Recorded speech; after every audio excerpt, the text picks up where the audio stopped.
नमस्ते good morning सबैजनालाई peaceful राइडरबाट सबैजनालाई स्वस्थ रहनुहोस् निरोगी रहनुहोस् घुम्नुहोस् आफ्नो देश घुम्नुहोस् आन्तरिक पर्यटन प्रवर्धन गर्नुहोस्। अहिले हामी चाहिँ कपनबाट गाम्चा यो बाटो चाहिँ कस्तो छ भन्नुहुन्छ भनेपछि यो बाटोबाट चाहिँ हामीहरू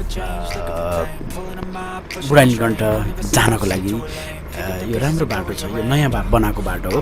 यो बाटो चाहिँ यस्तो शान्त आरामले नेचर जस्तो लेफ्ट साइडमा तपाईँले जङ्गल शिवपुरी देख्नुहुन्छ अनि तपाईँको राइट साइडमा लेफ्ट साइडमा चाहिँ तपाईँको काठमाडौँ भ्याली देख्नुहुन्छ कि भेरी पिस आनन्दको छ होइन। यो बाटो चाहिँ साइक्लिङ गर्न मोटर बाइकिङ गर्न हाइकिङ गर्नको लागि असाध्यै राम्रो छ। तपाईँ सिधा हेर्नु भने यो बाटो त्यहाँ शिवपुरीमाथि तारावीर पनि देखिन्छ होइन। अनि त्यो हिसाबले यो बाटो चाहिँ आज मैले चुज गरेँ तपाईँहरूलाई देखाउनको लागि तपाईँहरूलाई गर्नलाई। प्लिज कहिले तपाईँको भिडभाड उसमा बाट अलिकति वञ्चित भएर यो शान्त पिस बाटोबाट तपाईँ हिँड्न चाहनुहुन्छ भनेपछि प्लिज गाडी मोटरसाइकल साइकल हाइकिङ गर्न सक्नुहुन्छ।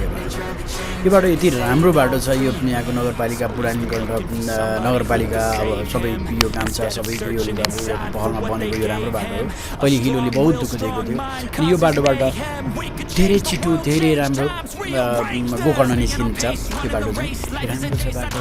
अनि यो बाटोबाट साइक्लिङ गर्ने साथीहरू पनि धेरै साइक्लिङ गर्ने साथीहरू पनि देख्न सकिन्छ। आज थाहा छैन मलाई यो देख्न सकिन्छ कि सकिन्न उहाँहरूलाई होइन। त्यो अवसर मिल्छ कि मिल्दैन। होटलहरू पनि छ राम्रो रिसोर्टहरू पनि छ यहाँ चिया कफी खानको लागि। प्लिज आउनुहोस् घुम्नुहोस् यो बाटोबाट आनन्द लिन सक्नुहुन्छ र सोध्छ एउटा भिडभाड काठमाडौँको एउटा भिडभाडबाट तपाईँ मुक्त भएर चाहिँ आनन्दले तपाईँले गर्न सक्नुहुन्छ। अर्को कुरा खुसीको कुरा के छ भने चाहिँ अब एकैछिनमा अब एकछिनपछि तपाईँहरूलाई चाहिँ त्यहाँ क्रिकेट स्टेडियम पनि बन्दै गरेको क्रिकेट स्टेडियम पनि देखाउन सकिन्छ तर त्यो कन्स्ट्रक्सन फेजमा छ। अनि त्यो भावनाले चाहिँ तपाईँहरूलाई त्यो पनि मैले देखाउन खोजिरहेको छु ट्राई गरिरहेको छु। अनि यो लेफ्ट बाटोबाट यो बाटोबाट पनि काम जान सक्छ तर यो बाटोबाट म चाहिँ जाँदैन किनभने यो लेफ्टको बाटो चाहिँ तर म राइटको बाटोबाट चाहिँ सिधा माथि गयो भनेपछि अर्को जान्छ तर यो लेफ्टको बाटोबाट चाहिँ म जाँदैन। पहिले हामी यही बाटो युज गर्थ्यौँ जानको लागि सजिलो पनि थियो। अहिले चाहिँ यो बाटोबाट चाहिँ सजिलो छ। अनि तपाईँको अर्को खुसीको कुरा के छ भने तपाईँले यहाँ चाहिँ कालिज पनि यो गर्नुहुन्छ नेचर त्यो शिवपुरी उसमा चाहिँ कालिज पनि पाउन सक्नुहुन्छ। तपाईँ राइट साइडमा माथि साइडमा अलि माथि गयो भने त्यो टर्निङको माथिबाट चाहिँ पिच बाटो माथि जान्छ त्यो बाटोबाट तारावीर पनि जान सकिन्छ। अनि त्यो बाटोबाट चाहिँ त्यहाँ तपाईँले कालिज फार्म छ ठुलो कालिज फार्म छ। त्यो कालिज फार्मको नाम चाहिँ मलाई थाहा भएन अहिले चाहिँ होइन। त्यो म गएको छु भिजिट गरेको छु तर अहिले चाहिँ म तपाईँहरूलाई गर्न सकिनँ। पछि एउटा भिडियो बनाउँला नि त्यो कालिज फार्ममा गएको कालिज के छ कसो छ कालिजको वस्तुस्थिति कालिजले यहाँ पाल्दा कति जीबीको कति उहाँ आयो हजुर गर्नुभएको छ के छ more detail I will try my best to give you all the detail about the college होइन। अनि त्यही हो थ्याङ्क यू सो मच। अनि हेरिदिनु भयो गरिदिनु भयो अनि सजेसन गर्नुहोस् यो बाटोबाट एक दिन टाइम मिल्यो भने प्लिज तपाईँ गाम्चाबाट बुढानीलकण्ठ आउनु पऱ्यो या कपनबाट बुढानीलकण्ठ आउनु पऱ्यो या बुढानीलकण्ठबाट तपाईँ गोकर्ण निस्किनु पऱ्यो भने यो बाटो युज गर्नुहोस्।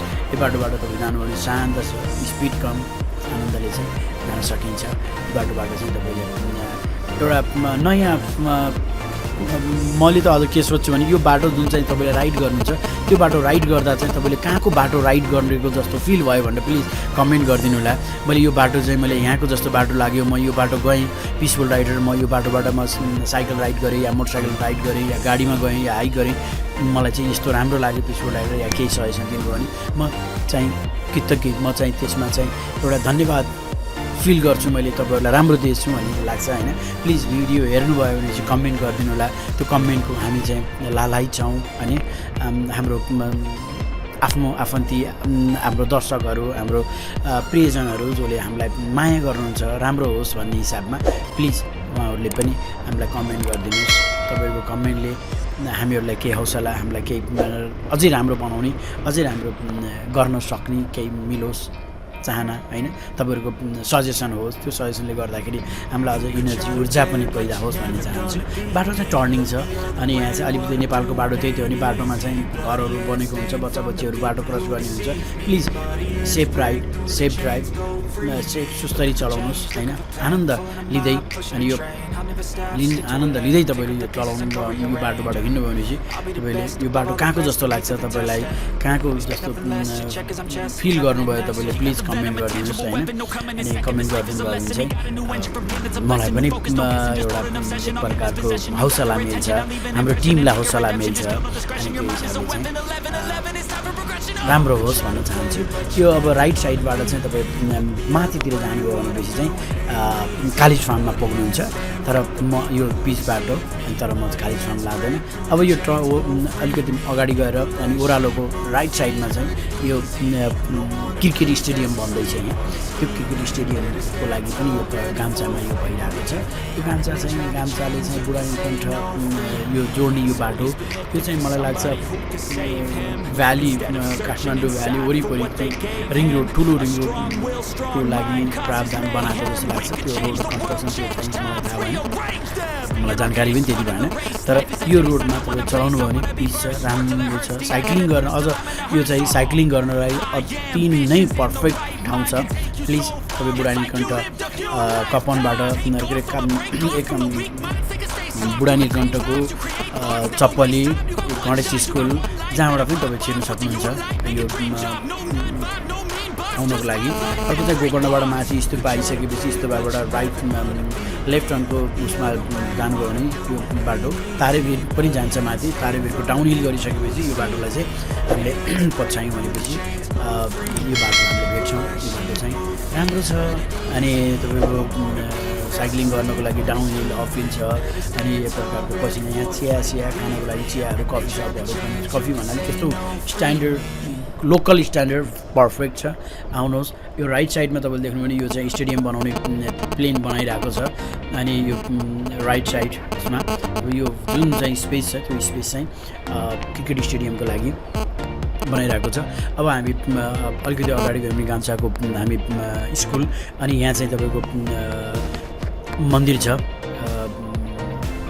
अनि त्यो मन्दिरको पनि मोर डिटेल ट्राई गरौँला होइन अनि भद्रकाली मन्दिर भनिन्छ भद्रकाली मन्दिरमा चाहिँ यहाँ चाहिँ धेरै ठुल्ठुलो चाडपर्वमा भिडहरू लाग्छ अनि यो चाहिँ गभर्मेन्ट स्कुल हो यो सरकारी स्कुल गाम्चा स्कुल भन्छ यसलाई अनि हामी अर्को बाटो लेफ्टतिर जाँदैनौँ कि हामी राइटतिर जान्छौँ राइटतिर अलिकति अगाडि गयौँ भने हामीले अगाडि मन्दिर देख्छौँ अनि त्यो मन्दिरको पनि मैले डिटेलहरू भनौँ धेरै भिडियो बनाउँछु हजुरहरूलाई म पस्किन्छु thank you so much so much please peaceful राइडरलाई माया गरिदिनुहोस् आफ्नो बनाउनुहोस् आफ्नो सबैजनालाई सेयर गरिदिनुहोस् सबैजनालाई like subscribe comment please peaceful rider तपाईँहरूको हो हाम्रो हो आफ्नो हो नेपाली हो आन्तरिक पर्यटन प्रबोधन गरौँ अनि देशमै रोजगारी बिल्डअप गरौँ देशमै सबैजनासित मिलौँ आफ्नै घर परिवार सबैसित बसौँ भन्न चाहन्छु प्लिज पिसफुल राइडरलाई लाइक कमेन्ट सब्सक्राइब गरिदिनुहोस् सबैलाई माया गरिदिनुहोस् यति भन्दै यो मन्दिरको दर्शन म भित्र भिडियो बनाउँदैछु पछि तपाईँहरूलाई धेरै detail thank you so much